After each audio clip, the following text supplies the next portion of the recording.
Actually, I was pessimistic. So when the government first announced, I said, oh, I've been sitting coolly thinking that I need to prepare myself. Right. I look at blended learning at its best to be relevant, right? But having said that, I also saw how some of my colleagues super fast got their dates booked, and I got worried because I think we need to do a couple of things. So do I know the answer? No, but I think let's look at Malaysian behaviors, right? The moment the government opened the doors and eased, how did we behave?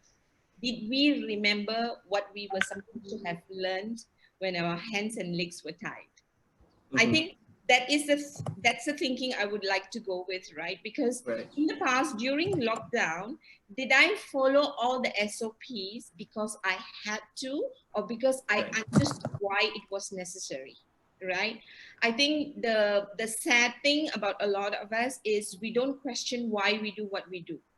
We are very obedient citizens. People ask you to do, if I'm going to be fined, then I won't do it. If you're not going to fine me, or I'm going to get out with it with a little fine, or get around it, we will always break rules, and that's how we have behaved. So unfortunately, human behavior works that way. So number one, did we really learn why is it important for us to behave in a particular way during COVID? I'm not too sure. I think what we did is we were risk averse. We wanted to survive, and we realized that flocking and being obedient was the way to survive during the lockdown moments, right? And that behavior will continue, because you can see that in the kind of photos that I see online, right? In the past, when first COVID was, MCO was introduced, right? Lockdown was introduced. If you put on an old photo where you are socially together, people will question it. Today, we celebrate it when people put photos together, right?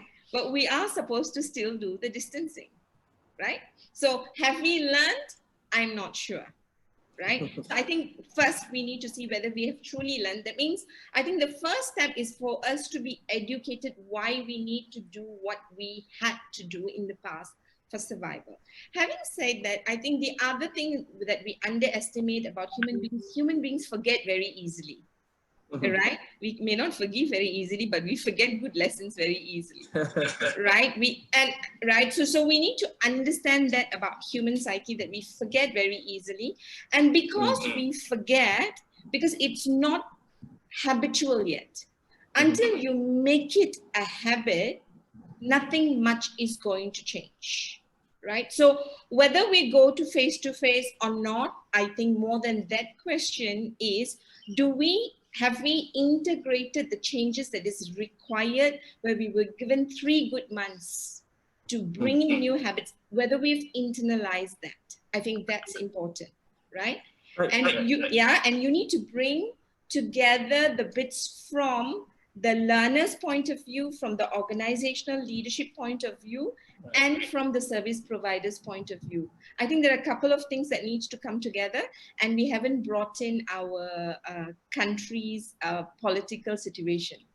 All right, and that's a fourth one that will also be our next black swan, whatever that is. All right? That's going to take another couple of hours. We're not going to do that, but I think you can't say that's not happening. If I just may add one thing, human beings are emotional beings, and I think that's the part we disregard a lot, right? So I love what John said. There's crises, there's opportunity. We all know that, but that's logical. Emotionally, as long as I don't feel safe, if I don't know how to find security about how to be safe myself, right? I will be in the crisis inside. I can talk opportunity here, right? Because we are all very good at putting up a front, because we know this is what the professional world is judging you from. It's not what I say, but what I feel inside is very important, right? And that's why I think post-COVID, when we are talking, how do we make sure people are at a calm state so that now they can actually use the opportunity and really look at the opportunity and start using the rational mind a little bit more and integrate life. John.